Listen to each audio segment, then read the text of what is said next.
সারা তো পাচ্ছি, মানুষ ভোট দেওয়ার জন্য মুখিয়ে আছে, 16 বছর পরে ভোট।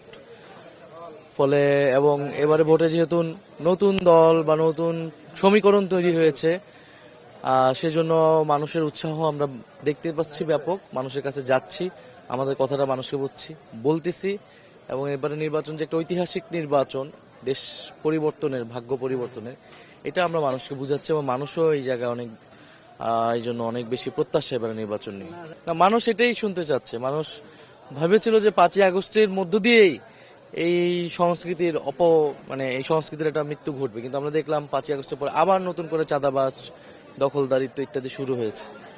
ফলে এবার আমরা মনে করি 12ই ফেব্রুয়ারি যারাই দখলদারদেরকে সমর্থন দিয়েছে, তাদের সমর্থনে তারা পরাজিত হবে, এবং এলাকার মানুষ সেটাই চাচ্ছে, যাতে মানুষের অধিকারের পক্ষে এলাকার সমস্যাগুলো নিয়ে কাজ করবে, সংসদে প্রকৃত অর্থে জনগণকে প্রতিনিধিত্ব করবে, এরকম যাতে প্রার্থী নির্বাচিত হয়। তো আমরা মনে করি 11 দলের প্রার্থীরা সেটাকে ধারণ করে, সংস্কারের পক্ষ, ইনসাফের পক্ষকে ধারণ করে, সারা দেশে সেটার পক্ষেই জনজোয়ার থাকবে। গতকালকে আমি বলেছি, এখানে ইলেকশন কমিশন নিরপেক্ষ নেই, তারা গণভোটের প্রচারণা করার জন্য আমাকে শোকজ দিয়েছিল। অন্যদিকে প্রতিদ্বন্দ্বী প্রার্থী কিন্তু যখন প্রচারণার নিয়ম ছিল না, তখন তারা প্রচারণা করে গিয়েছে।